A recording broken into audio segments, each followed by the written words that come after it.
Olá, olá! Sejam todos muito bem-vindos! Está começando o nosso Hora D. Alô, São Luís, região metropolitana! Vem! Vambora, Maranhão! Bora começar a semana? Muito obrigada, tá? Muitíssimo obrigada! Mais um dia, uma semana, começando! Como é que foi o fim de semana, hein? Me conta! Fim de semana agitado, tranquilo, deu pra descansar com a família, viajou, pegou a estrada, tomara que tenha sido tranquilo. Hoje é segunda, hein? Já vamos começando a semana e atualizando as informações. Tá almoçando? Continua. Se não tá, se achega também, bota aquele sofazinho ou então aquela cadeirinha, o banquinho e vem comigo, porque a partir de agora eu já começo a destacar pra você o que é notícia, principalmente do fim de semana. Pois é, o fim de semana, hein, gente? De muita aglomeração na Lagoa da Jansen, aqui na capital, shows e superlotação. Nas praias, a polícia realizou uma mega operação para disciplinar os trechos considerados de grande reclamação. Município de Peritoró, uma vereadora teve o rosto queimado pelo próprio companheiro. E uma jovem de 18 anos de idade foi presa pela Polícia Rodoviária Federal transportando 24 quilos de maconha. E olha, gente, por mês, cerca de 100 crianças são vítimas de violência sexual aqui no Maranhão. O que tem sido feito para preservar as nossas crianças e também apertar esse cerco contra todos esses criminosos? Ao vivo a gente vai conversar com a presidente da Comissão dos Direitos da Criança e do Adolescente da OAB Maranhão. E claro, você que está aí, fica com a gente porque tudo isso e muito mais é a partir de agora no nosso Hora D, que já está no ar.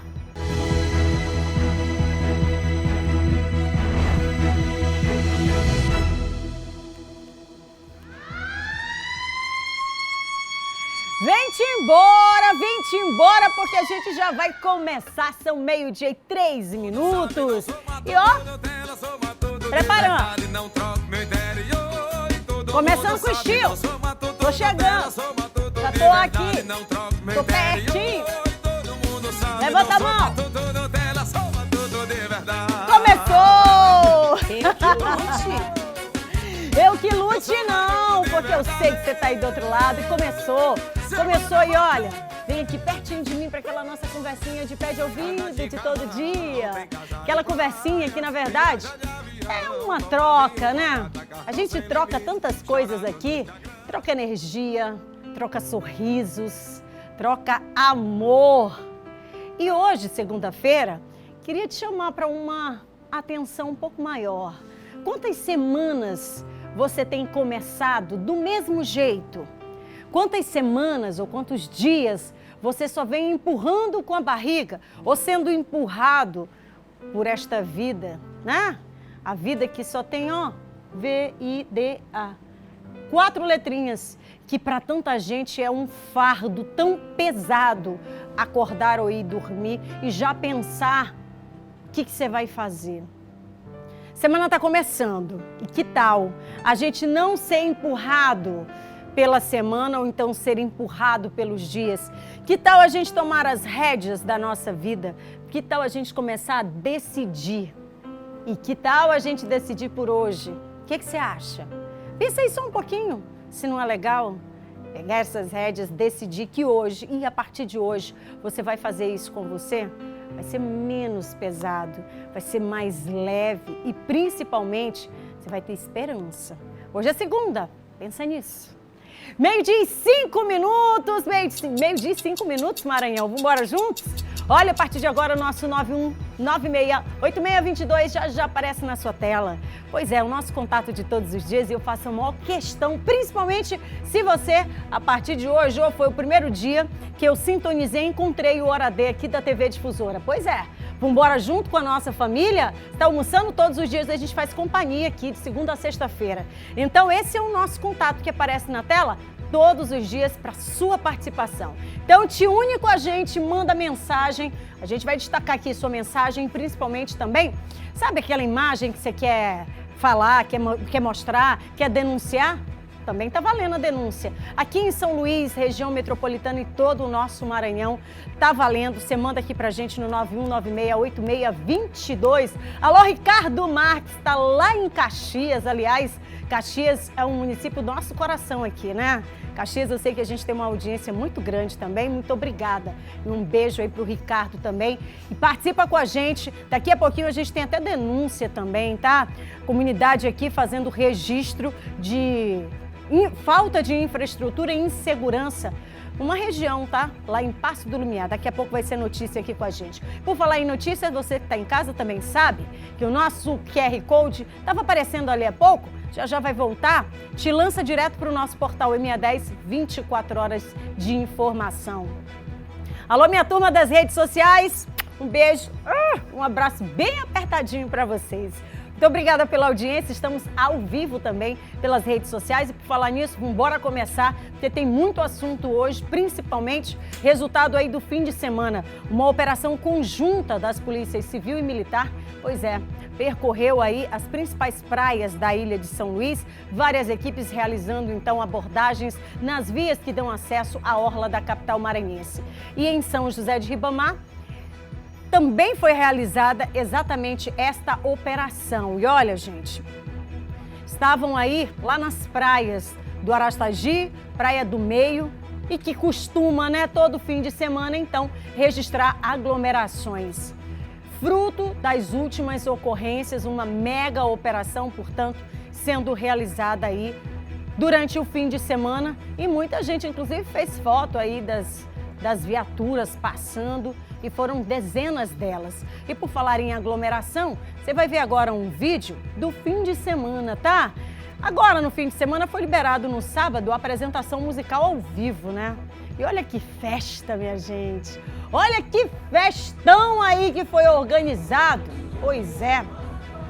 É visível, né? Você tá vendo aí o número de pessoas aglomeradas, nada de distanciamento social e a exibição também de música. Você viu lá aqui agora, que você está acompanhando, já é no Centro Histórico, tá bom? Imagens do fim de semana no Centro Histórico.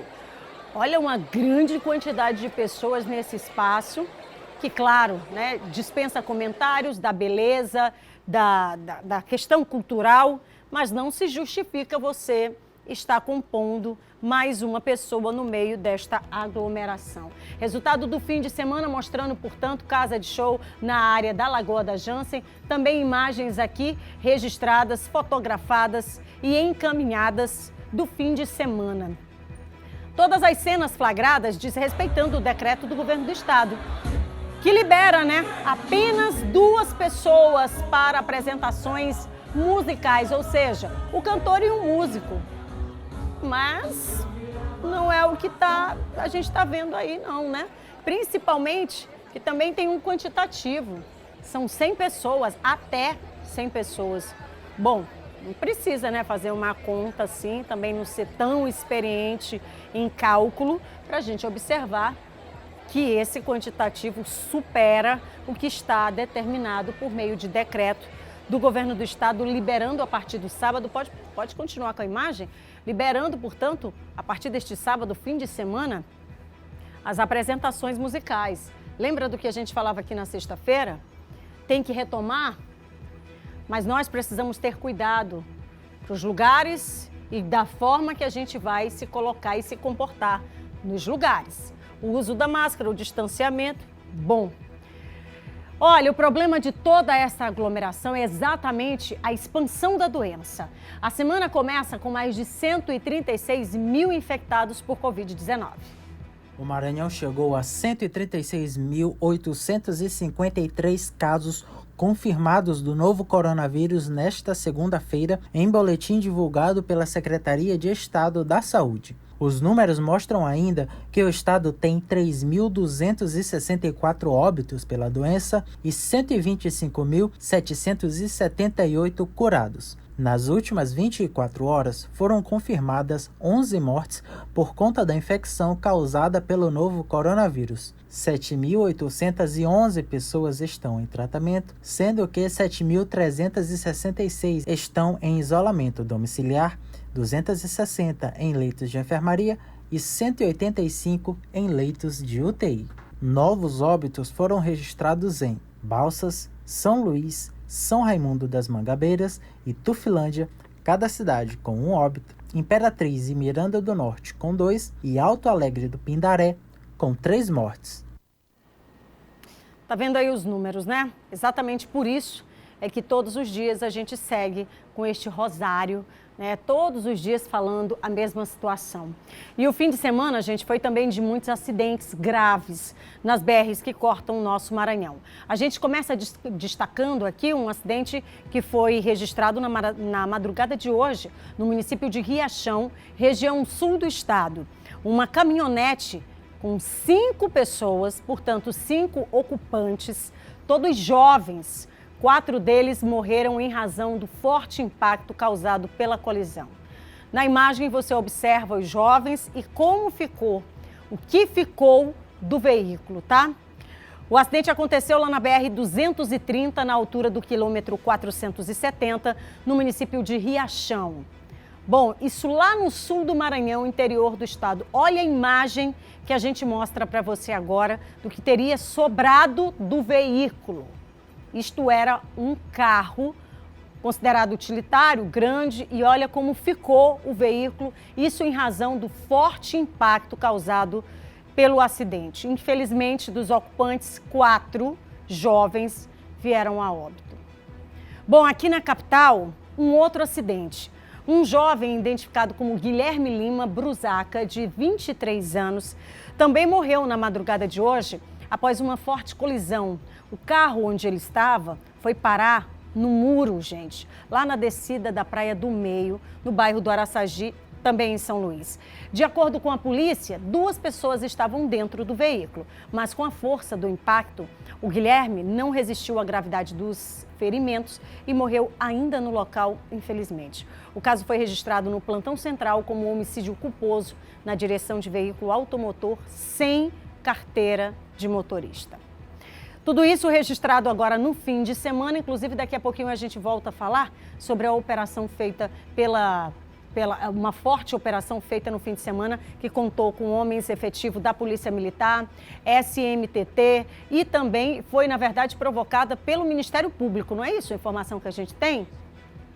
Muito bem, olha, a gente vai ainda ter uma fala do Ministério Público a respeito da motivação desta operação, mas nós entramos em contato com a polícia, com o comando da Polícia Militar e até agora nós não obtivemos nenhum retorno do número de policiais, do número de viaturas e o saldo desta operação do fim de semana. A gente também aguarda aqui o posicionamento do comando em relação a esta operação que movimentou pelo menos 2 praias, a Praia do Meio e a Praia do Araçagi, durante o fim de semana.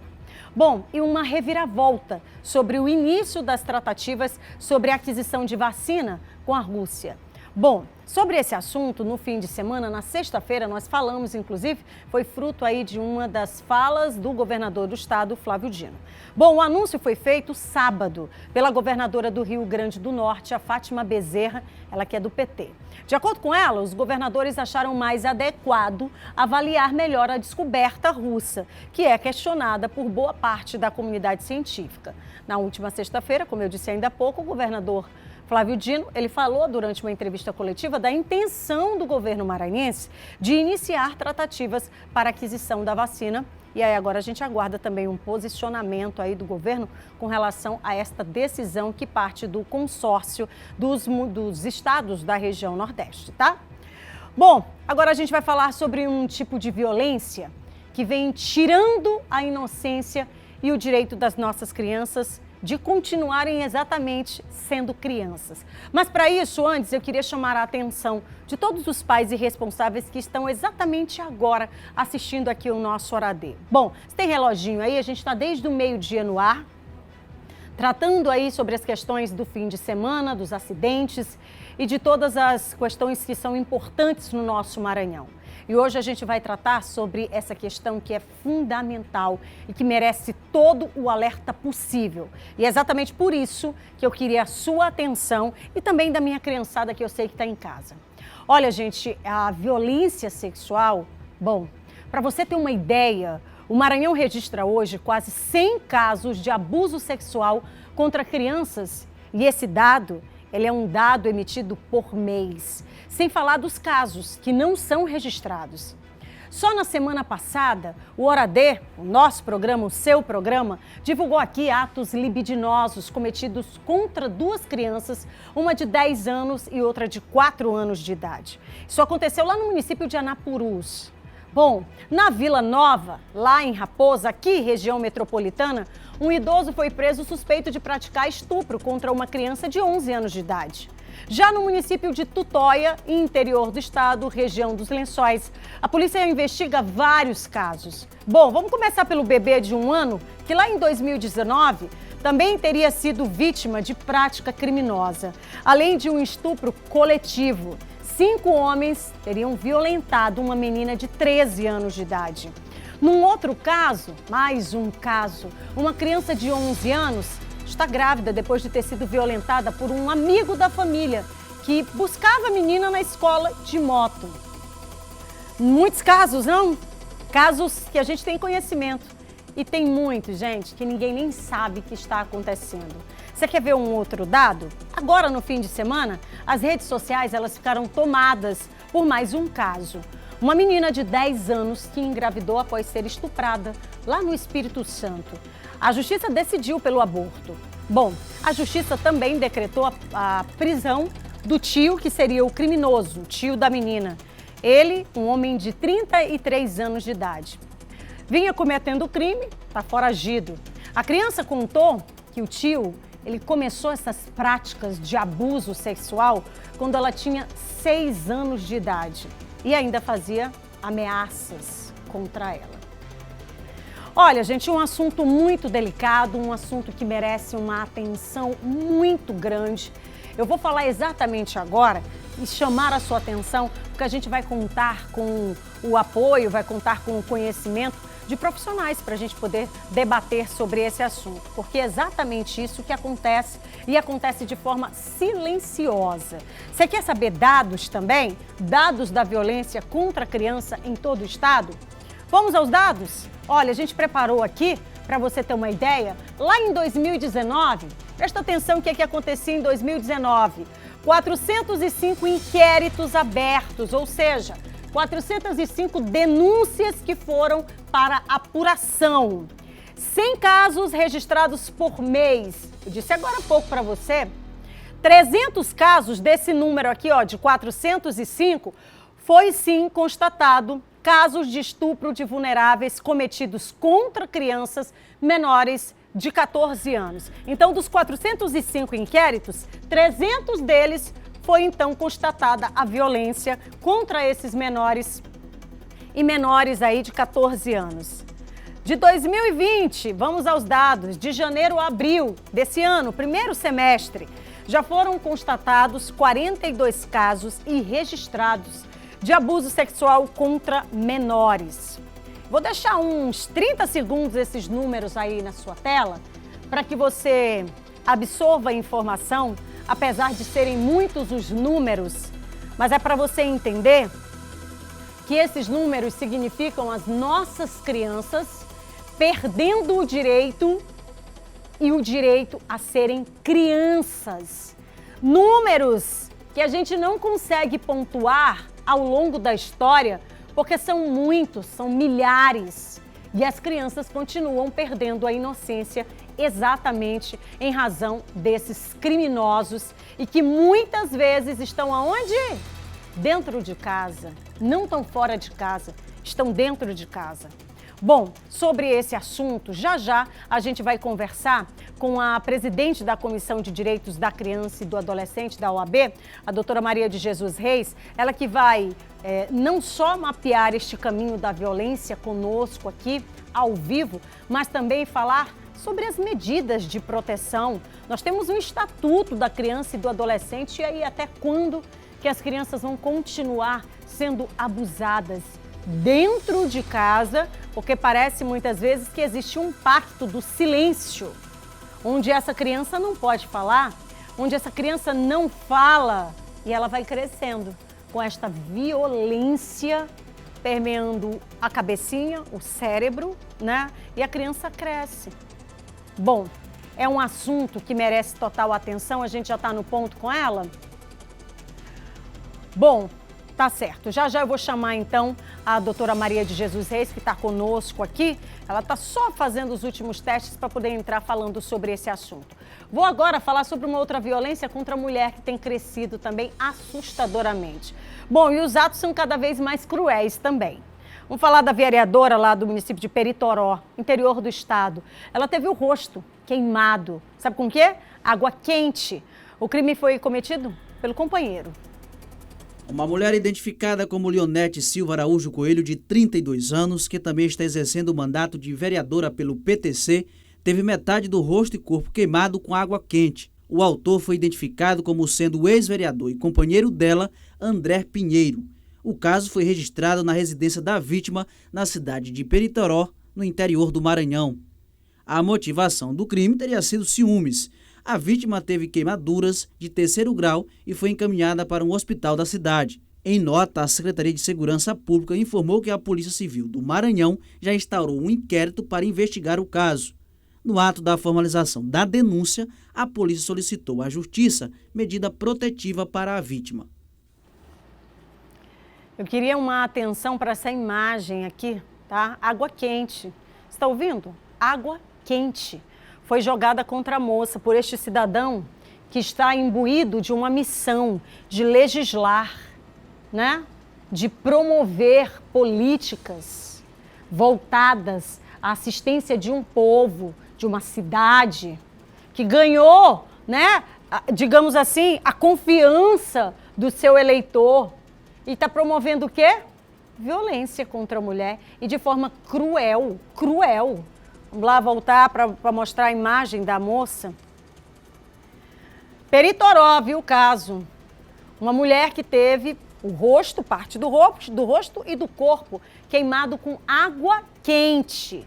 Esta aqui, portanto, é a vereadora, a quem a gente não só se solidariza, mas também segue na bandeira que nós levantamos aqui no Sistema Difusora, que é exatamente de denunciar atos como esse cada vez mais cruéis. Como é que você imagina pegar uma água quente e atirar contra uma pessoa? Contra uma pessoa, quiçá, entendeu? Uma pessoa que já teve um relacionamento, que já foi a companheira. Isso é inconcebível. Tem imagem aí, claro que a gente preservou da parte queimada. Pode colocar aí. Olha, lá em Peritoró, tá? Já mostramos de um tudo aqui.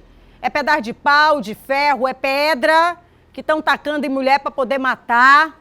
Arma branca nem se fale. Tá aqui, ó, imagem preservada. Arma branca nem se fale, mas também arma de fogo. E agora, a criatividade assim sendo aguçada, né? Água quente.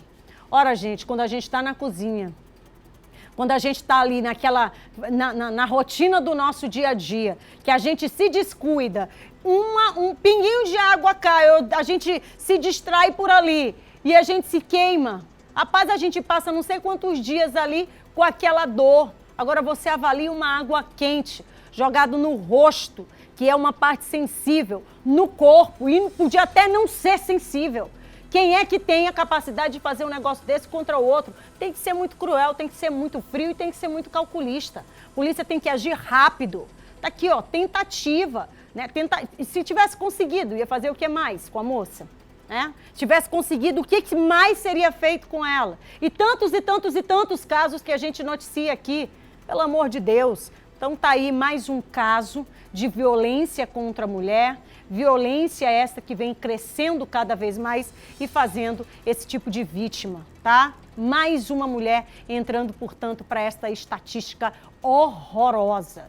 E por falar em estatística horrorosa, a gente vai voltar agora a falar sobre esta problemática que também é assustadora. Sabe por quê? Porque é silencioso. Acontece dentro de casa. A violência contra as nossas crianças, a violência que vem submetendo, que esses criminosos vêm submetendo as nossas crianças que estão perdendo a infância, que estão perdendo a melhor parte da vida. Para quê? Para descobrirem coisas que não tem nada a ver. Muito pelo contrário, adultos que precisam proteger a criança estão colocando em perigo e tirando o que elas têm mais sagrado, gente, que é a inocência. Bom, sobre esse assunto a gente vai conversar agora com a presidente da Comissão da Criança e dos Direitos da Criança e do Adolescente, a doutora Maria de Jesus, ela que é da OAB. Muito boa tarde, seja muito bem-vinda, doutora. Muito obrigada pela sua participação com a gente. A senhora... agradeço. Muito bem. A senhora está me ouvindo bem? Estou te ouvindo bem. Muito bem. Eu acho que a senhora deve ter acompanhado aí já o relato que eu coloquei do número de crianças que vêm sofrendo esse tipo de violência. A gente tem dados aqui de 2019, mas se a gente fosse apurar os últimos 10 anos, seria mais assustador ainda. Por que tudo isso, doutora? E principalmente, dentro de casa é que é fomentada esta violência contra as crianças? Infelizmente, a gente tem acompanhado todas as notícias acompanhando também os inquéritos, mas eu quero lhe dizer o seguinte, que realmente a casa hoje é o lugar que as pessoas estão menos protegidas, tanto as crianças como os idosos e as mulheres, né? E a gente percebeu isso mais agora durante o período da pandemia. Aliás, muita coisa no Brasil foi descoberta durante a pandemia, coisas que nós não sabíamos. Sabíamos, mas que não tínhamos tanta certeza, né, porque não tinha como comprovar as nossas intuições. A questão da violência contra a criança, infelizmente, como é uma questão muito íntima, normalmente ela acontece dentro de casa, com familiares próximos, fica muito difícil de identificar, né? A criança fica com medo de denunciar, porque sempre ela é ameaçada, e os familiares também, muitas vezes, não denunciam seus próprios parentes com medo de alguma represália ou com vergonha, né, de colocar o seu nome, a sua família em exposição. Uma espécie de pacto, né, doutora? Uma espécie de pacto ali na família, né? Exatamente. Fica todo mundo ali, como você mesmo usou a expressão, pastorando, ou seja, querendo minimizar a situação, mas não se lembra da criança, né? Então, a criança fica sempre no segundo plano, que é um absurdo, uma violência contra a criança, né? Que hoje tem toda a prioridade garantida, não só na Constituição, mas também pelo ECA, né? Que é o Estatuto da Criança e do Adolescente, mas precisa sair do papel. Nós precisamos conscientizar a sociedade que esse dever de cuidar da criança não é só do Estado, não basta estar no papel, numa lei, é preciso conscientizar, é preciso levar explanações para as escolas, palestras educativas para as professoras, passarem para os conselheiros tutelares, agentes comunitários, agentes de saúde, que todas essas pessoas envolvidas em rede podem contribuir, porque ninguém vai conseguir fazer alguma coisa sozinho. Tem que estar realmente em rede. Agora, doutora... Isso é um que tem que ser levado a sério. Agora, doutora, o que a gente percebe na prática, a senhora levantou uma situação que é muito importante. A pandemia veio mostrar para a gente uma série de situações veladas, mas que a gente até um momento sabia que existia, mas velada e silenciosa. Bom, nós temos um Estatuto da Criança e do Adolescente, nós temos a lei, né? A letra da lei que fala exatamente sobre diversos crimes contra esta criança e este adolescente. Até aí, ok, mas fazer valer isso depende muito, primeiro, tem que ter um ponto de partida, a denúncia, assim como a situação das mulheres. Melhorou um pouquinho, precisa avançar muito mais, mas as nossas crianças também precisam, né, desse avanço, e um avanço, gente, que tem que ser sistemático. E na contramão disso, a gente sabe que tem que ter a punição, porque não dá para a gente continuar só elevando as estatísticas sem saber que as apurações desses casos não estão acontecendo, porque tem que fazer valer a justiça, né, na forma da lei, claro. Com certeza.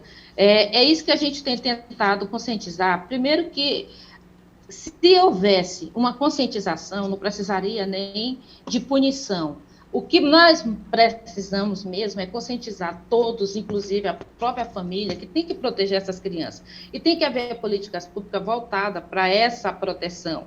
É como eu disse, não basta estar na lei. Nós temos que criar políticas públicas. Quem pode fiscalizar? Nós temos uma porta aberta aí, que são os agentes de saúde, eles têm, eles adentram nas casas das pessoas, eles conhecem as pessoas, então essas pessoas, elas têm que estar mais interagindo com a sociedade, com o governo, com mais essa responsabilidade, que seja um salário melhor, as pessoas, como os conselheiros tutelares, eles têm que ser pessoas bem pagas, bem preparadas, exatamente para eles poderem ter essa intimidade de conhecer as casas das pessoas e saber o que está acontecendo.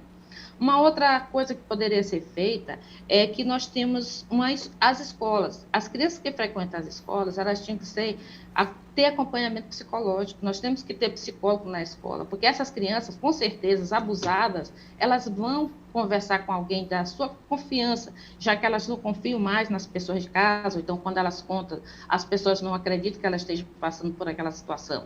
Muitas vezes o pai e a mãe dizem que é uma invenção, que ela está inventando. Então, ela tendo alguém na escola para dar esse apoio, E muitas vezes diz que está inventando, porque são os próprios que colocam a criança no estado de violência, né? Então, o aumento de políticas públicas que possam assistir essa criança, isso é fundamental. Eu vou pegar aqui um trecho da sua fala para eu trazer para uma outra realidade, que certamente quem está em casa acompanhou o fim de semana, que foi de muita mensagem, fotos e discussões na internet a respeito de um caso envolvendo uma criança de 10 anos de idade também, que foi registrada, inclusive, no Espírito Santo, dando conta de que essa criança vinha sendo violentada pelo próprio tio, criança esta que, infelizmente, também, fruto desta violência, engravidou e aí precisou, então, ser submetida aí ao aborto. Antes dessa discussão todinha, as pessoas esquecem que a violência contra esta criança que levou toda esta consequência de atos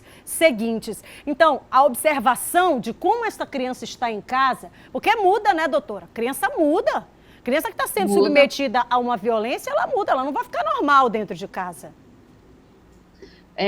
A criança passa a ter um pouco de depressão, né? Ela fica meia tímida, ela muda o comportamento, ela fica envergonhada e as pessoas que conhecem têm condição de identificar isso. E, às vezes, fazem vista grossa, né? Porque, como eu já disse, são parentes, são amigos, são vizinhos, né? Então, é uma série de coisas que tem que ser desmistificada. A criança tem que estar em primeiro lugar. Você não pode esconder uma coisa que aconteceu dentro da sua casa, porque foi um tio, foi seu irmão que fez. Você não pode acobertar nenhuma pessoa da sua família em detrimento de uma criança, porque a criança tem prioridade, a criança tem direito à infância, entendeu? Tem direito à vida, a ter a liberdade de brincar, de ser feliz, de ter uma infância feliz, né? Porque uma criança que não tem infância, com certeza também não vai ser um adulto feliz, porque realmente vai faltar alguma coisa, aquele espaço dela que foi retirado, né? Vai ficar aquele vazio, né? Então, nós temos que ter esse cuidado. Agora, doutora... Me perdoe, pode continuar que eu vou lhe perguntar outra situação sobre esse caso. Olha, a gente está falando aqui dessa criança de 10 anos de idade que veio à tona agora, mas ela vinha sendo estuprada desde os 6 anos de idade. Um caso muito parecido com muitos que a gente conhece, mas vamos aqui falar sobre esse caso. Ela vinha sendo estuprada desde os 6 anos de idade, inclusive ela falou sobre isso, né? E ele ameaçava essa criança e tudo mais. Bom, acontecia dentro de casa, né, doutora?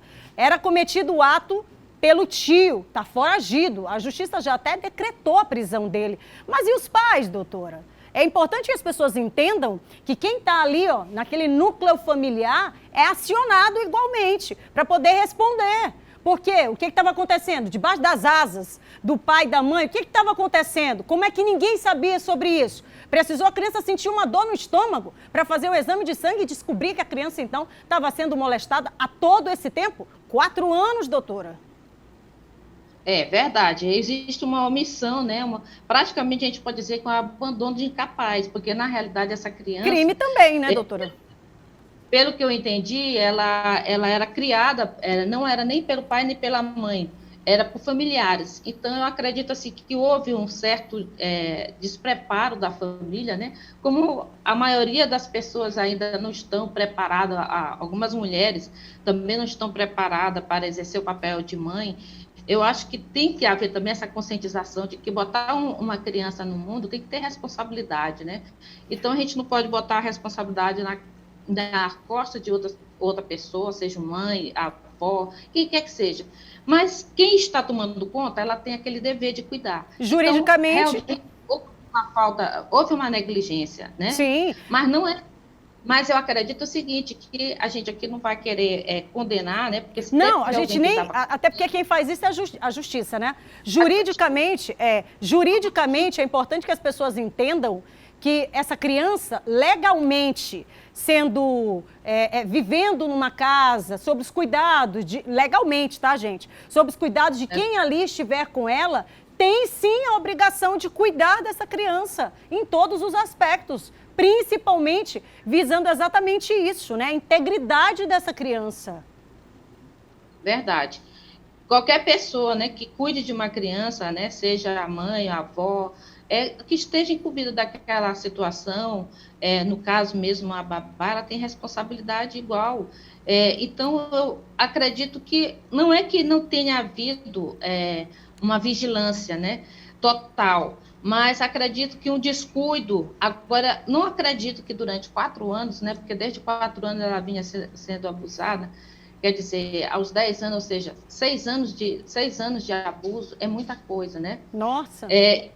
Então, eu acho que essa criança, realmente as pessoas, eu não quero, como eu te disse, eu não quero julgar ninguém, mas eu acredito que alguma coisa já tinha sido descoberta e não veio à tona. Foi preciso que ela realmente sentisse uma dor e levasse para o hospital para entender que aquela criança estaria grávida. E né? é o caso de muitas crianças que acontece por aí, né? Infelizmente, é o caso de muitos menores que precisam passar por uma dor, parar no hospital, depois ser diagnosticado com um monte de hematoma pelo corpo e aí sim dá surgimento à desconfiança. E aí, a apuração disso cabe à denúncia. Doutora, para a gente finalizar, em razão do tempo, queria que a senhora, como presidente desta importante comissão da OAB, dissesse como um alerta mesmo, né, dentro desse ponto de vista, não só da prevenção, mas juridicamente, que as pessoas não podem ser omissas também, né? Se essa criança vive num lar, quem está dentro desse lar não pode ser omisso com relação à proteção dessa criança. É uma missão de todos nós, antes, primeiro, do que o Estado, acionar o Estado com relação a esta responsabilidade. Está dentro de casa, é responsabilidade nossa primeiro, né?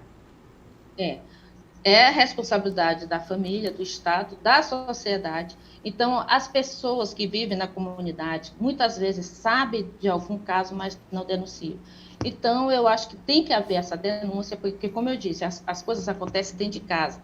E nós temos uma lei que protege a violação, a casa é um asilo inviolável, né? Então, às vezes a pessoa não pode entrar na casa para saber o que está acontecendo, né? Então, se houver uma denúncia, aí sim, pode entrar e salvar aquela criança. Mas, fora disso, só a própria família pode fazer essa denúncia, essa fiscalização e proteger essa criança.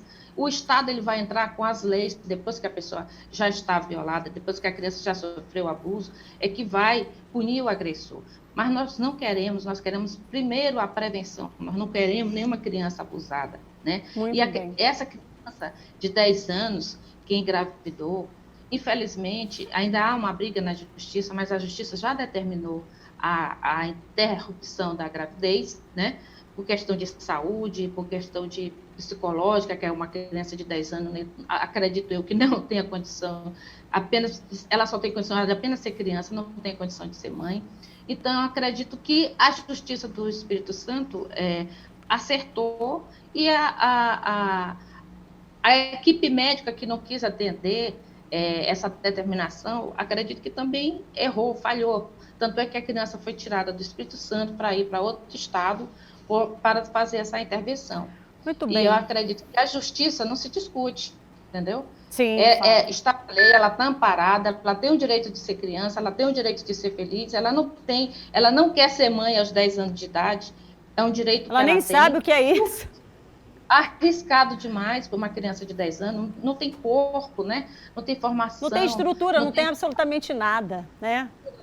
Nem corpo, nem mente para ser mãe, né? Indiscutivelmente. A psicologia não tem esse preparo, né? A idade dela permite isso. Tá bem, doutora, eu queria lhe agradecer, em razão do tempo a gente vai precisar encerrar a entrevista, mas queria agradecer, inclusive, dando mais uma vez, reiterando mais uma vez esse alerta. Muito obrigada, viu, doutora?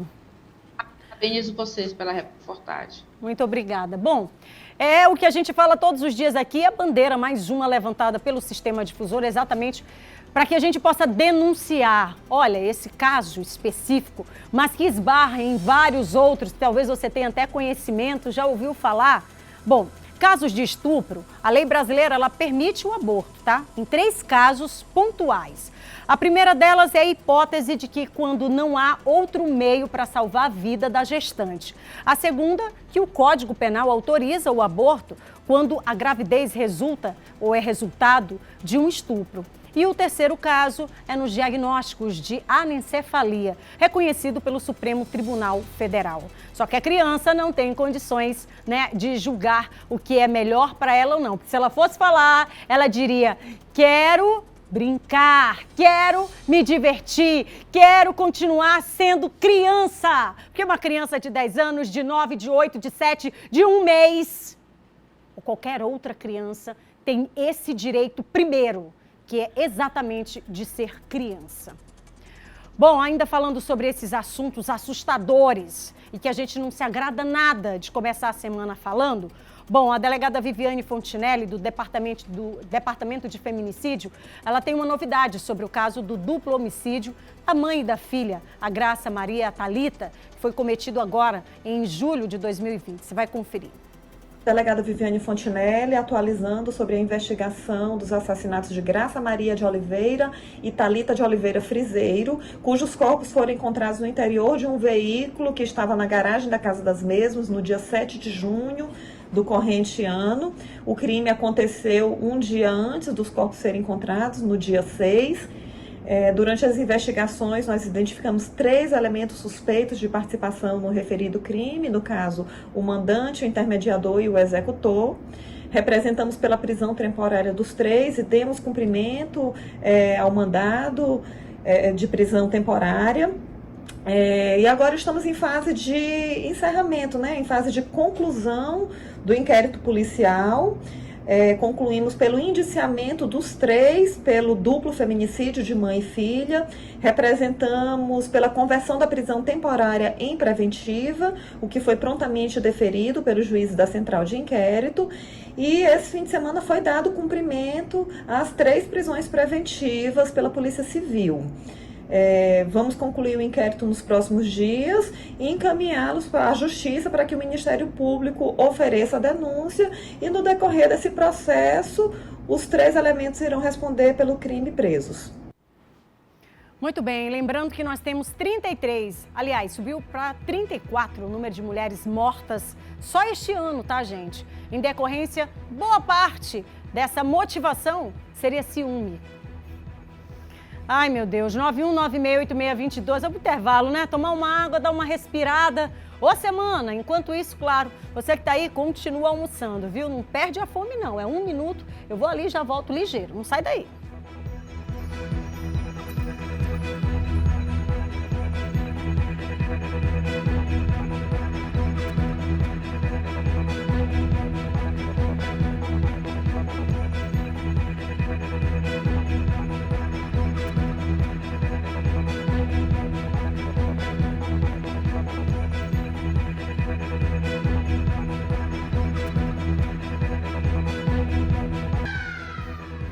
Tô de volta, 12 horas e 48 minutos, desde o meio-dia no ar, tá? E claro, contando com a sua participação e a sua audiência, que pra gente é fantástica. E começar a semana contigo aí do outro lado pra gente aqui é uma honra muito grande, principalmente quando você que tá de olho aí nos nossos recadinhos fica feliz. Sabe por quê? Porque aqui tem prestação de serviços e o recado de hoje vai para os nossos amigos que são motoristas de aplicativo. Isso mesmo. Olha, pessoal, presta atenção, bota o olhinho aqui em mim. Chegou aqui em São Luís a YetGo, um aplicativo de mobilidade urbana com um DNA totalmente brasileiro. A YetGo está chegando com tudo e com uma super vantagem. Você quer saber qual? Vou te falar agora. Os motoristas cadastrados, eles terão isenção de taxa. É isso mesmo, 100% do valor da corrida fica para você. Para se cadastrar é muito fácil. Basta baixar aí o aplicativo na Play Store ou então no App Store. Aí você faz os seus dados, coloca tudo certinho, tem que manter o aplicativo ligado e prontinho, tudo certo. Já pode começar a rodar. E a gente recebeu uma informação que é, supimpa. Os números de download de usuários só estão crescendo. Então, você está vendo, né? Não vai ser bobo. Então, não perde tempo e faz logo o seu cadastro. O suporte ao motorista é no 011 93706 8651. E aí, claro que se você for sair, saia de máscara e, lógico, de Yetgo. E liga pra gente, liga não, Kate, manda mensagem. Já já eu vou estampar aqui no nosso telão a sua mensagem, a sua imagem, que pra gente é uma delícia saber que você tá aí do outro lado. Principalmente porque tá, comendo. Pensa que eu sou boba? Manda a fotinha aí, tá? Falar de mais uma ocorrência que foi lá no interior do estado, uma jovem, gente. 18 aninhos de idade, 18 anos. Foi presa pela Polícia Rodoviária Federal transportando 24 quilos de maconha. É isso mesmo, mais uma mulher sendo presa, portanto, exatamente por esse crime. A prisão foi registrada na cidade de Peritoró. Segundo a Polícia Rodoviária Federal, ela teria sido recrutada em São José do Rio Preto, em São Paulo, e levaria a droga para o município de Coroatá. A apreensão foi realizada na noite de ontem dentro de um veículo que fazia serviço de lotação e havia acabado de sair do terminal rodoviário da cidade de Peritoró. Foi abordado pelos inspetores e, após buscas no interior do veículo, foram encontrados, acondicionados em 3 malas, 22 tabletes de substâncias análogas à maconha, prensadas e envolvidas por adesivos plásticos e pesando 24 quilos e 260 gramas. As malas faziam parte da bagagem da passageira que teria contratado o veículo de lotação para transportá-la até a cidade de Coroatá, pelo valor de R$ 150. A passageira de 18 anos de idade informou que tinha conhecimento de que o material que transportava era entorpecente. R$ 150, podia ser 10 centavos, né, gente? Olha aí a imagem. Você viu? Pois é. Eu fico imaginando a adrenalina da pessoa, sabe? Uma emoção completamente desnecessária. E tá aí a casa caindo mais uma vez. Bom, eleições 2020, viu? Representantes dos diretórios estaduais de partidos políticos participam hoje de uma reunião presencial na sede do Tribunal Regional Eleitoral. A gente vai agora com o repórter Ciro Mineiro. Ele vai contar pra gente qual que é o objetivo desse encontro.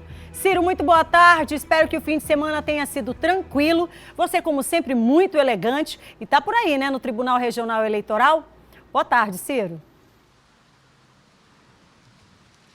Boa tarde, Kate, a você e a todos que acompanham o Horadeu. O fim de semana foi bem tranquilo, viu, Kate? Foi de trabalho, trabalhei tanto no sábado como no domingo, estava de plantão, então não teve muita badalação, né? A gente teve que se resguardar aí para o trabalho.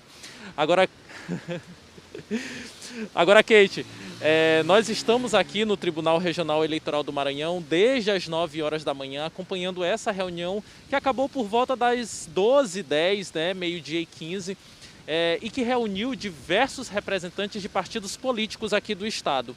Claro, essa reunião contou aí com todas as regras, né, com todos os protocolos sanitários.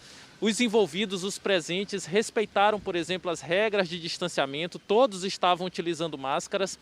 E na oportunidade, né, eles debateram diversos assuntos referentes ao pleito de 2020, como, por exemplo, Kate, o registro de candidaturas, a prestação de contas e também a propaganda eleitoral. Pelas normas estabelecidas pelo Tribunal Superior Eleitoral, entre os dias 31 de agosto e 16 de setembro, podem ocorrer as convenções partidárias. Já de 31 de agosto a 26 de setembro é o prazo para o registro de candidaturas. E a partir de 27 de setembro será autorizada a propaganda no rádio, na TV e na internet. Todas essas datas precisam ser rigorosamente cumpridas. Por conta aí da Covid-19, né, como nós sabemos, Kate, uma das consequências da Covid-19 impactou também as eleições em 2020. Por isso elas foram remarcadas. O primeiro turno das eleições ocorre no dia 15 de novembro e o segundo turno das eleições no dia 29 de novembro. Com isso, todos os prazos foram modificados pela Justiça Eleitoral e os partidos políticos, obrigatoriamente, devem se readequar a eles. Com você, Kate.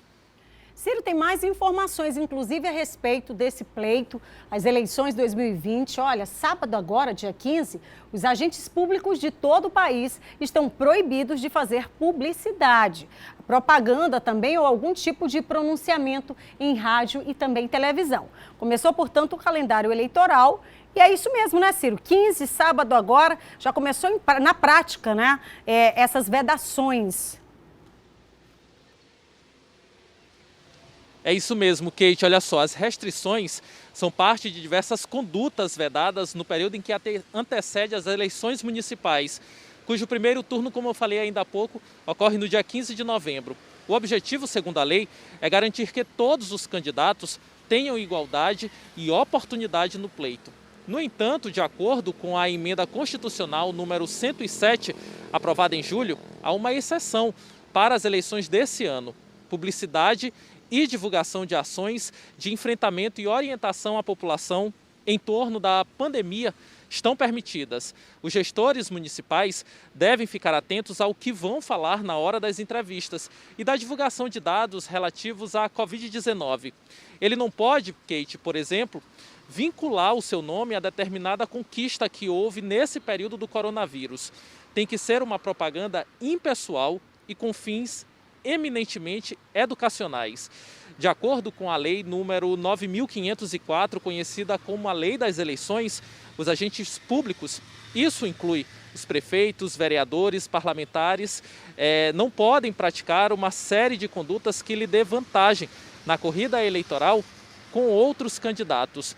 Então é importante, né, também que esses agentes públicos fiquem atentos, né, como é que eles devem proceder a partir de agora, já que essa publicização, essa publicidade, essa propaganda, ela está vedada desde o último sábado, como você disse, dia 15 de agosto. Voltamos com você, Kate, aí no estúdio. Muito bem, Ciro, muito obrigada. Então, daqui a pouquinho você pode também conferir todo esse calendário lá no nosso portal MA10, tá? Ciro vai continuar daqui a pouquinho no Jornal da Difusora. Ele traz todos os detalhes também, aliás, de toda a movimentação do dia. Você sempre acompanha no Jornal da Difusora. São 12h56 e a gente vai direto agora para as comunidades. Reclamação, né, gente? A semana começando com essa dor de cabeça que para muita gente já faz um tempinho, tá?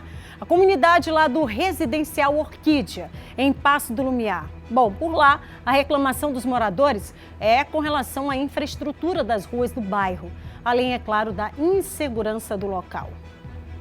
Boa tarde, Kate. Boa tarde a todos. Os moradores do Residencial Orquídea 1, aqui em Passo do Lumiar, entraram em contato com a nossa produção para mostrar, para denunciar o descaso da administração municipal com o loteamento. Nós estamos em uma das principais avenidas do loteamento, são duas avenidas, na verdade, essa aqui é a Avenida 2. Como a gente pode ver, esse é o cenário que os moradores têm todos os dias.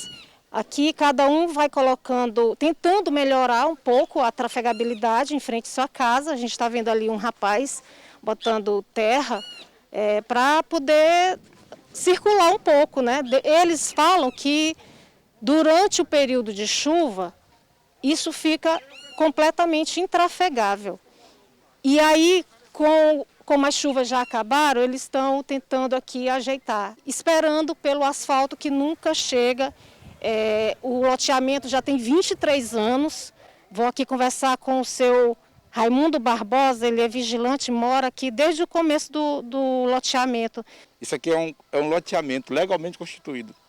Se fosse assentamento, não é assentamento, ninguém está nem aí porque é assentamento, quem invadir a área. Aqui a gente pagou para morar. Todo mundo aqui está quitado com certeza. E digo para você mais, toda a gestão, todas elas que a gente tem perpassado, sabem da nossa situação. A gente vive aqui de denunciar, nós quanto outros vizinhos nossos aqui, de denunciar todo dia e toda hora do possível. Alguns que estão aqui sabem que questão de saúde, quando está no inverno, a ambulância não entra, Uber não entra, você tem que pegar seus doentes ou seus acamados e levar para fora. A polícia diz que não vem também porque não tem como entrar no bairro. O que vocês estão vendo aqui é um trabalho de comunidade, um trabalho de dono de casa, Dona Ana e outros que moram aqui, que entulham a rua para entrar. Isso aqui no verão, porque no inverno não tem como, a água leva tudo, carcome tudo. O que se quer aqui é o mínimo do mínimo. Direito de trasladar, direito de acessibilidade para ir e voltar. É só isso que se quer. Pelo menos quando a gente peça socorro, alguém nos atenda. É isso aí, Kate. A comunidade aí, ano eleitoral, ano político, eleição. e a comunidade está aí de olho aberto e atenta a quem realmente cumpre com suas promessas. Andréa Brito para o Hora D. E que não cumpre, né, Andréia? Porque aí, pelo visto, faz muito tempo que a turma não vem cumprindo com absolutamente nada. Pelo que a gente está vendo, eu acho que, sinceramente, se o pessoal quiser me corrigir se eu estiver errado aqui, mas, honestamente, eu acho que nunca fizeram nada. Pelo aspecto da rua, se é que a gente pode falar, né, gente? Porque a comunidade não merece chamar um local como esse de rua. Comunidade que já vive aí há muito tempo não merece ficar pulando para se livrar da lama desse tanto. E isso não está acontecendo de ontem para hoje. Olha a criancinha ali. Isso serve, gente, para os nossos idosos. E aí, olha, tudo sendo jogado e deixado pelo caminho. Será que isso realmente é uma condição? Claro que imposta, né? Claro que imposta para essa comunidade ao longo dos anos. E esta é uma situação que é muito parecida com várias aí em Passo do Lumiar, fruto de denúncia que chega para a gente e a gente mostra para você que está em casa. Mais uma vez, então, relatando o pessoal aí das orquídeas, né? De orquídea não tem absolutamente nada. Aí tem muito mato, tem muito desassossego para a vida das pessoas.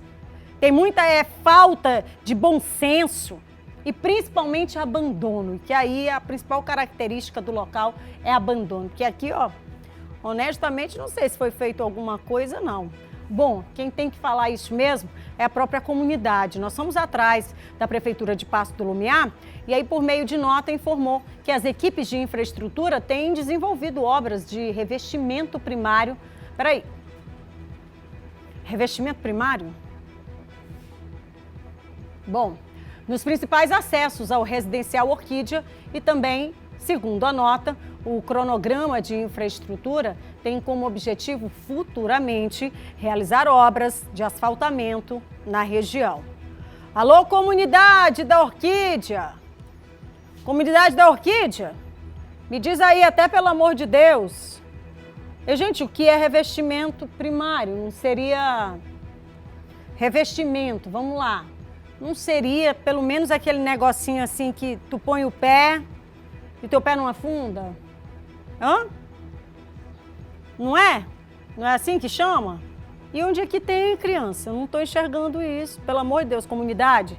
É assim, ó, principais acessos para a orquídea. Então, se realmente está acontecendo, vocês, pelo amor de Cristo, manda foto aqui para gente, para que realmente a gente entenda que alguma coisa está sendo feita. Mas aqui, nesse estiraço de rua, que eu estou tentando entender como é que é essa rua.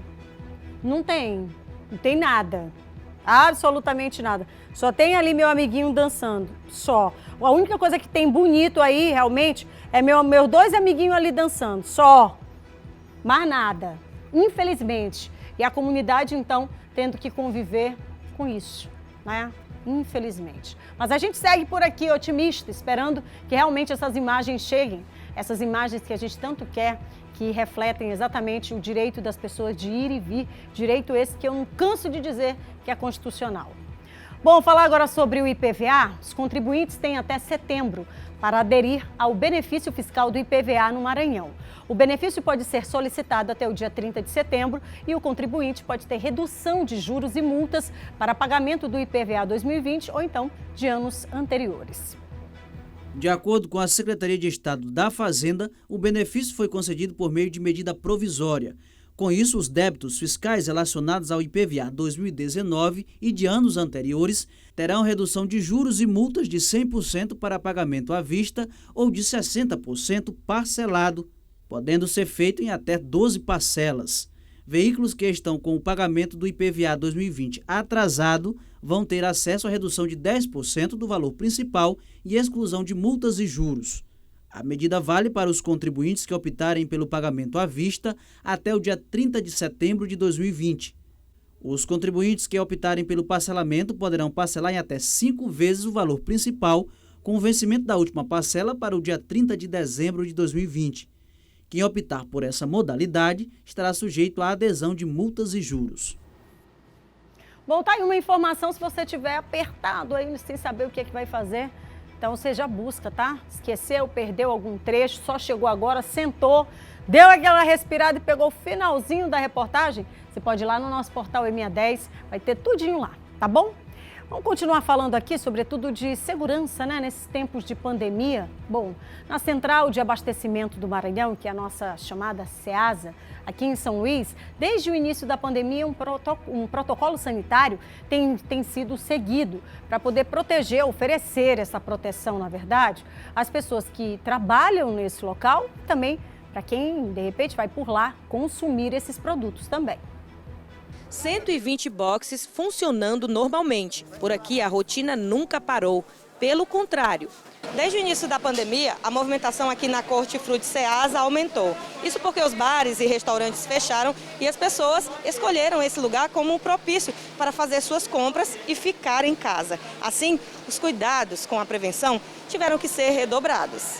No setor administrativo, foi desenvolvido um protocolo para atender a demanda.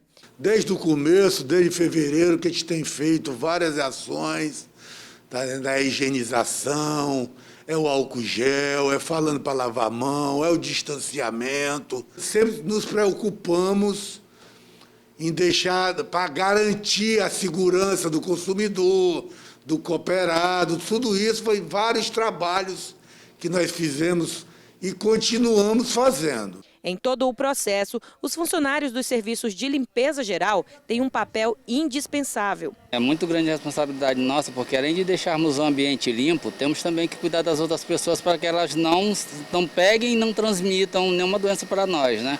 Então é uma responsabilidade da qual nós temos que arcar todos os dias, e a cada momento e a cada hora que se passa aqui no nosso serviço.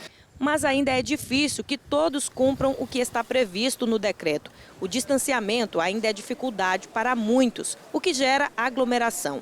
Mas a grande maioria prefere seguir os cuidados básicos para a saúde de todos. É importante, né? E a gente preserva a vida da gente e dos outros, né? E aqui mesmo na Serra que é muito carregada, a gente tem que prevenir, né? Ficar bem para a gente viver melhor, né? Proteger os outros também que estão ao redor da gente. Me incomoda um pouco, mas a saúde é mais importante. Saúde é extremamente importante, né, gente? Claro que depende de cada um de nós, esse dedinho aí, né, de cooperação. Bom, queria mandar aqui, registrar aqui a participação do pessoal que está nas redes sociais, mas não posso deixar de falar do Danilo Fonseca Lobão, coração de bola, doutor Danilo, muito obrigada, tá? Pela audiência aí do outro lado, mandou inclusive uma foto aqui, mostrando que ele está assistindo ao nosso Hora-D. Muito obrigada. Railene Garcia Dutra, um beijo para você, pedindo para a gente mandar beijinho aqui para a família dela e também para Juju. Pronto, já mandei aqui para Juju. Horécio dos Santos de Souza, olha, um beijo para você. Tá onde? Ah, Santa Inês. Natália Marinho, um beijo para você também, meu amor. Um coração de bola bem grandão. Proteção para a família, para a filhona Belinha também e para o maridão. Muito obrigada, amor. Carla Diniz, boa tarde, Kate. Olha aí, ó. A Prefeitura de Passo do Lumiar só está trabalhando no Maiobão. As comunidades estão cheias de buraco, de mato. Como a exemplo do vídeo, ela mandou também uma denúncia aqui mostrando aí mais uma situação lá de Passo do Lumiar. Felizmente a gente está por aqui. Pode mandar aí a sua denúncia. Um beijo para você, Carlinha. A gente se une aí a todas as comunidades que sofrem de alguma forma com essa falta de infraestrutura. Astemilson Moraes, um beijo para você também. Estamos ligados aqui no programa. O filho dele é o Caleb e ele está dizendo que mora em Amendoeira, Maracanã. Olha, coração de bola para você e para o filhão, o Caleb, tá? Também registrar aqui a participação dela, que eu não sei se eu vou chamar o nome certinho. Ai, meu Deus. Ingrid Green. É assim, Ingrid? Coração de bola para você, minha lindona. Obrigada, tá? Pelo carinho. E Najara Pereira, todos os dias ela diz para mim aqui, já tô ligadinha, Kate, no Hora-D. Muito obrigada, meu amor. Coração de bola. Luiz Martins também está comigo, mandou beijinho, estou retribuindo. Graciele, meu domingo, Kate, foi na praia com os meus pimpolhos. Olha que legal. Coração de bola, mandou aqui a fotinha. Dá para mostrar, Luciano? Vou mostrar aqui. Cadê? Deixa eu mostrar a fotinha aqui com o Jacob. Mostra aí, ó. Ali, ó. Muito bem. Beijão pra você, meu amor. Muito obrigada por dividir com a gente aqui, tá? Merijane, boa tarde, Kate. Um coração de bola pra minha mãe. A Merijane, que adora o seu coração de bola. Tá ligadinha lá na Vila Luizão. Tá aqui, ó. Aqui, ó, minha coração de bola. Coração de bola, um beijo pra ti, amor. Pra mãe e pra filha, tá? Bora pro nosso 91968622. Cadê minha turma? Oi, tia, coloca minha foto. Claro, sou de São Luís. Meu nome é Esté. Cadê Estézinha? Claro que a gente faz também o coração de bola pra você, meu amor. Ó. Beijo, coraçãozão pra ti, tá? Obrigada. Boa tarde, Kate. Ligadinha toda tarde em você, graças a Deus. Mostra aí minha foto, estrela do São Cristóvão. Beijos e coração de bola. Agora, olha como ela é charmosa. Toda trabalhada, numa cruzada de perna, hein, amor? Beijo, obrigada. Boa tarde, Kate. Manda alô pra galera da Aurora. Tá todo mundo ligado no programa? É a Rosilene. Cadê Rose? Rose, tão simpática. Coração de bola, Rosica. Olha, toda na intimidade, hein, Rose? Um beijo pra ti, amor.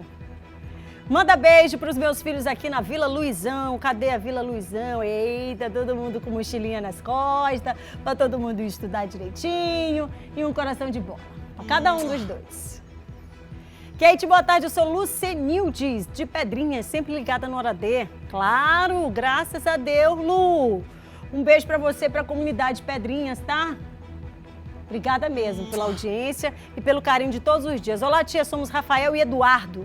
Estamos te assistindo. Claro que estão me assistindo. Hein? Que eu vou dar um apertão nesse pé de vocês. Coração de bola pra cada um. E é pra estudar também, viu? Kate, mostra a foto dos meus filhos e manda um coração de bola. Agora, cadê? Que lindona, gente. Olha, beijo, muito obrigada, viu, amores? Já eu volto aqui pro nosso telão, vou rapidinho pro intervalo. Claro, na volta a gente fala aqui, durante a pandemia, esse período aí de pandemia, a obesidade tem impulsionado o risco de morte, tá? Muita atenção pro assunto, que é daqui a pouquinho, depois do intervalo. Sai daqui.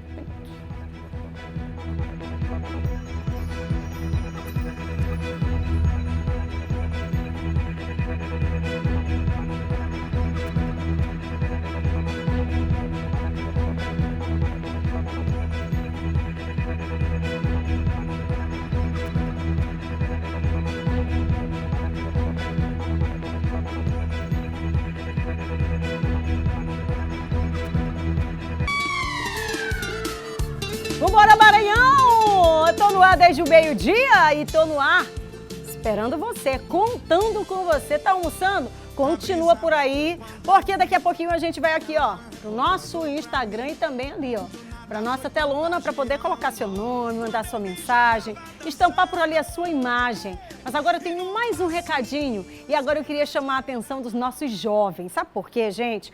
Você sabe que eu vivo falando aqui no programa que educação é um negócio que, olha, gera o conhecimento e o conhecimento ninguém tira da gente, não é verdade? E 2020, a gente já sabe que não está muito fácil, mas quando a gente tem aquele propósito na cabeça, fica muito melhor, não é? Não vai ter Enem, mas tem mega vestibular. Sabe de onde? Da Estácio, isso mesmo. Então, olha, olhinho aqui no meu e presta atenção no recado, na indicação. Você faz a prova online ou então presencialmente. Já vai ganhar 70% de bolsa. No primeiro semestre, mais 50% do curso todo na graduação presencial. E na graduação digital, ou então a graduação flex, a bolsa é de 60% no curso todinho. Então se liga, meu povo, se liga, porque nos dias 21 e 22 de agosto você tem que aproveitar o mega vestibular da Estácio. E é só neste fim de semana, tá? Você pode saber mais informações e pode também se inscrever agora, não perde tempo. Anota o número, é o 988830056. 988830056. Você é Estácio. E aí? Partiu, formou!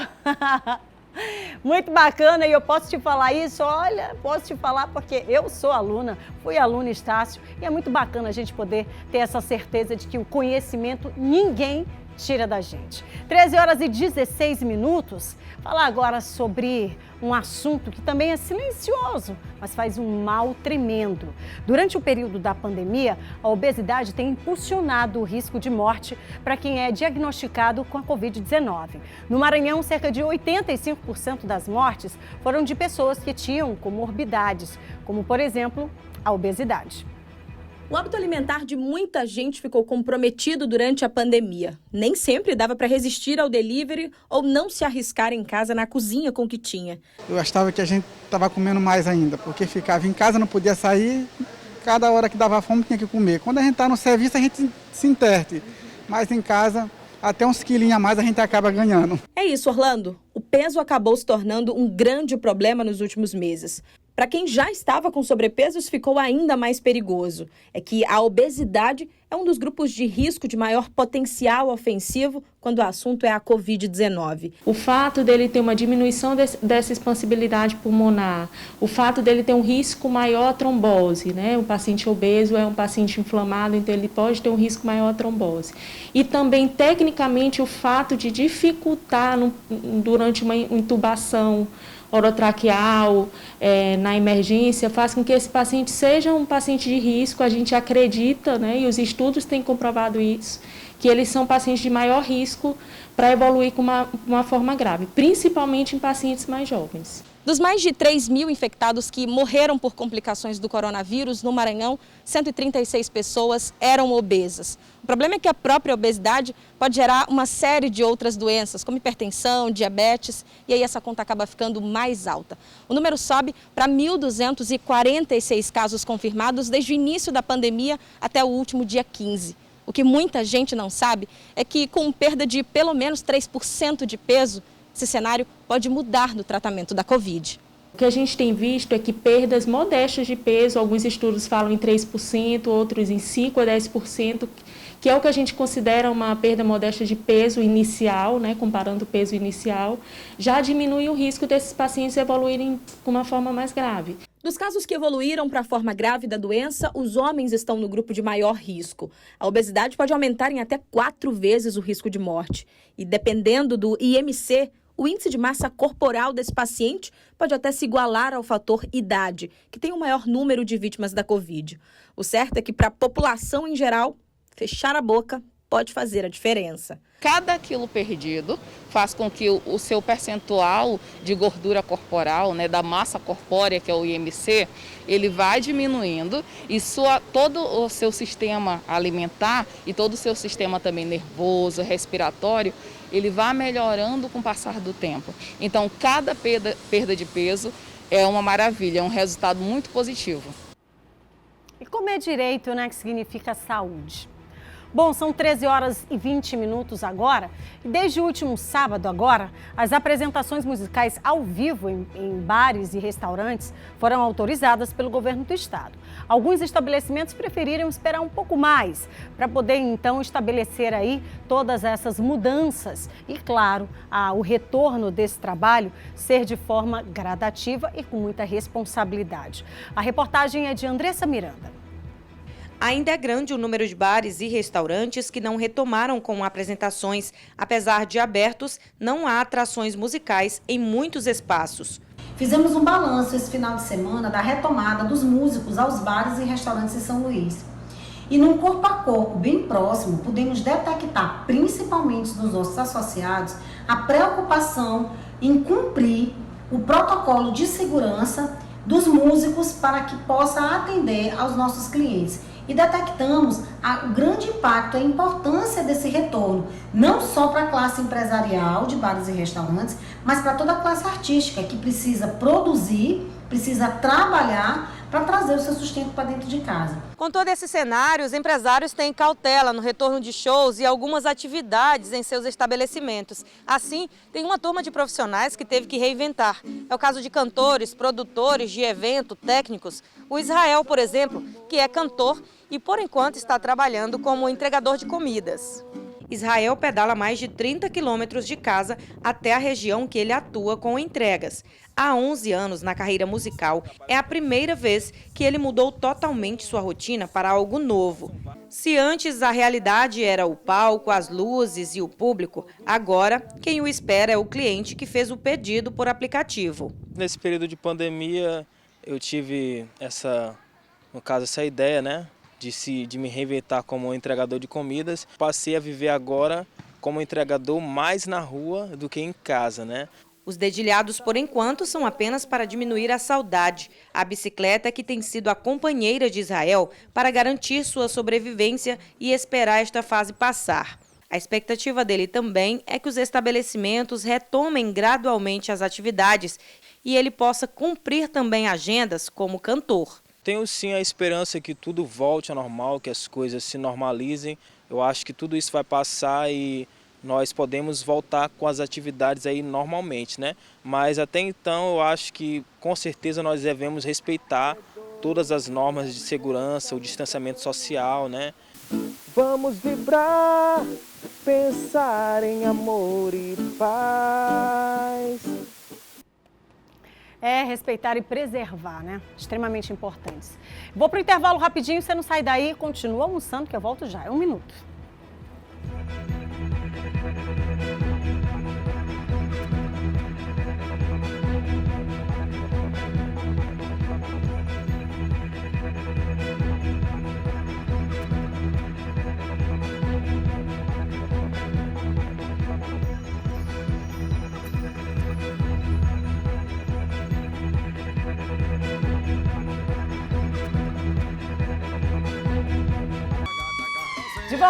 De volta. E agora com uma informação importante, tá? Olha, já voltou a circular hoje o trem de passageiros da Estrada de Ferro Carajás, que interliga os estados do Maranhão e também do Pará, percorrendo pelo menos 23 municípios. Para o retorno da operação, novos procedimentos serão adotados durante a compra de passagens, embarque e também a viagem. As medidas levam em consideração protocolos de saúde determinados, então, pela Organização Mundial de Saúde, a OMS, e pelos governos do Maranhão e do Pará. Entre essas mudanças, a redução na oferta dos assentos, a venda de passagens pela internet, a aferição de temperatura a bordo do trem, a oferta de álcool em gel, a limpeza e desinfecção de superfícies de contato. Tudo isso já está sendo feito, então, portanto, pela Vale durante esta operação do trem, tá bom? Então, informação que você também daqui a pouquinho pode conferir lá no nosso portal MA10, tá? Vamos aqui rapidinho? Vamos comigo? Jacob, para o nosso Hora D, para o nosso telão. Você já mandou sua mensagem? Aqui, ó, as últimas mensagens do dia. Você acompanhando aqui, pode colocar. Kate, mostra essas coisas lindas e manda beijos. Claro, vamos. Oh, coisas lindas. Adorei essa jaqueta, que fala. Ó, coração de bola pra ti, meu amor. Obrigada. Manda um coração de bola, Maria Eduarda e Carlos Eduardo, de São João dos Patos, Maranhão. Cadê? Olha o coração. Esse é pra eu criar vergonha na cara e aprender a fazer coração. O menino sabe fazer coração até assim. Mas eu vou no meu de bola. Um beijo. Obrigada pelo carinho, tá? Oi, Kate, bom dia. Me chamo Elisânia. Sou daqui de São Luís. Coração de bola, meu amor. Agora. Olha, coraçãozão. Um beijo. Encontrei um casal muito simpático. Domingo num supermercado ali na região da Holandesa. Um beijo pra vocês. Estão lá no bairro do Vinhais assistindo aqui ao nosso Hora D. Olha, coração de bola pra vocês. Josimelo de Alcântara ligadinha no programa agora. Coração de bola. Que morena linda. Beijo, obrigada, viu? Oi, boa tarde. Manda um coração aí pra minha filha Mariana. Tá completando 23 aninhos hoje. Aqui é a Leila do Novo Horizonte. Paz do Lumiar. Cadê a minha gatona? Eita, mas é bonita. Coração de bola, meu amor. Tudo de melhor nesta vida. Que Deus te abençoe sempre, tá? Feliz aniversário. Dá tempo? Vamos? Manda um alô aqui pra gente. Apolo e Évila. Cadê? Oh, coisa mais gostosa de titia. Olha, obrigada. Dinalvinha, meu amor, um beijo pra você, outro pro Armando também, muito obrigada. Ficou lindo o presente que eu ganhei. Manda coração de bola pra minha princesa Clara, que assiste todos os dias. Moramos na Coab. Eita, Clara, estilosa. Tração de bola, tem que ir embora. Mas amanhã eu volto, prometo. Começando a semana abençoada para você. Logo mais tem o Jornal da Difusora e o nosso encontro de todos os dias é meio-dia, você já sabe. Te cuida, uma excelente tarde. Beijo, Maranhão. Até amanhã. Tchau. Letrinha subiu. Quer saber a verdade? Deixa eu aqui mesmo com meu jeito matuto, sotaque brejeiro. Ah, tem quem não goste, mas eu sou assim. Moro no interior, sou matuto raiz, não troco meu interior. Todo mundo sabe, não sou matuto Nutella, sou matuto de verdade.